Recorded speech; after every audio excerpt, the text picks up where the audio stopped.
6h54, la question santé d'Europe 1, Thomas Soto. C'est la rentrée et vous sentez tous vos soucis vous revenir en pleine figure. Bref, c'est pas la grande forme. Bonjour Dr Kirzek. Bonjour Thomas, bonjour Julie. Ce petit coup de mou là, de déprime de début septembre, c'est un grand classique, c'est inquiétant ou on attend que ça passe ? C'est normal Thomas que vous ayez un coup de mou à la rentrée, ce qu'on appelle un petit coup de blues ou un coup de déprime, parce que c'est un trouble de l'adaptation. C'est normal, vous avez passé des vacances, tout allait bien, et puis il faut vous adapter à une nouvelle situation. Donc ce trouble de l'humeur, c'est une émotion qui est normale. Ce qui va être anormal, c'est que ça perdure, c'est que ça dure dans le temps, et notamment que ça dépasse les 2 semaines de la rentrée. 15 et là, jours ça passe, mais au-delà...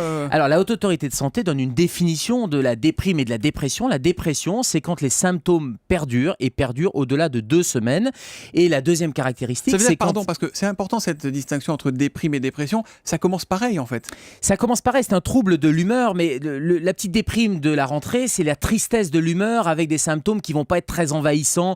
Ça va être dépendant des circonstances. Le matin, ça va être un peu difficile, mais vous allez rapidement vous adapter. Ça ne se soigne pas, c'est pas une pathologie. La dépression nerveuse, c'est une vraie pathologie psychiatrique. Ça dure plus de 2 semaines et c'est un peu cette limite temporelle qui est importante. Et surtout, vous avez des symptômes qui vont envahir toute votre vie. Et vous n'aurez plus. Alors ces symptômes, c'est à la fois des symptômes psychologiques, c'est la perte du plaisir, c'est la perte, ce que mes confrères psychiatres appellent la perte de l'élan vital. Vous n'avez plus envie et ça envahit toute votre vie. C'est plus qu'un coup de mou. Et puis il y a même des symptômes physiques qui vont venir se rajouter à ce tableau clinique, avec des symptômes à type de perte d'appétit, d'amaigrissement, de troubles du sommeil. Bref, toute votre vie va être envahie par cette dépression. Vous avez parlé déjà 2 fois des psychiatres. C'est la tête qui flanche ou ce sont les hormones ? C'est chimique ou c'est psychologique ? Alors, psychiatrique ? c'est difficile de répondre à cette question parce que c'est multifactoriel. Et la dépression, il y a d'abord une piste génétique. On sait qu'il y a des composantes génétiques qui rentrent en ligne de compte, avec des familles, avec des dépressions qui sont à tous les étages de la famille. Il y a une piste chimique avec des neurotransmetteurs.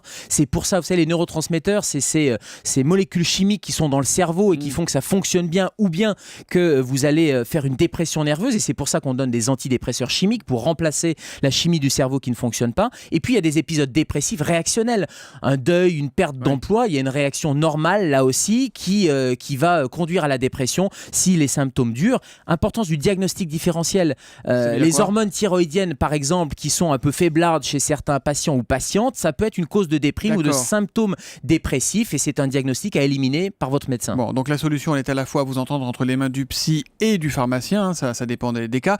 Comment faire comprendre, Dr Kirzek, à quelqu'un qui fait une dépression qu'il doit se faire soigner ? C'est jamais facile pour les entourages, ça. Alors c'est très compliqué, c'est le problème de l'altération du jugement. Vous discutez avec quelqu'un, vous de l'extérieur, vous voyez que la personne a des symptômes de dépression, parfois de dépression grave, et je crois qu'il ne faut pas hésiter à l'emmener de force à une consultation chez le médecin traitant d'abord, parce que le médecin traitant va faire la première évaluation, et notamment l'évaluation de risque et de risque suicidaire, avec une hospitalisation parfois qui est nécessaire. Et donc il ne faut pas hésiter à consulter son médecin traitant en première ligne, qui vous orientera vers un psychiatre ensuite. Même si c'est dur, il faut l'emmener chez le médecin, même si c'est pas facile évidemment. Le docteur Kirzek, la nuit il est aux urgences, le matin en direct avec vous à 7h-5. C'est la question santé d'Europe 1. Merci Gérald. Bonne journée Thomas. À lundi. Europe 1, 6h57.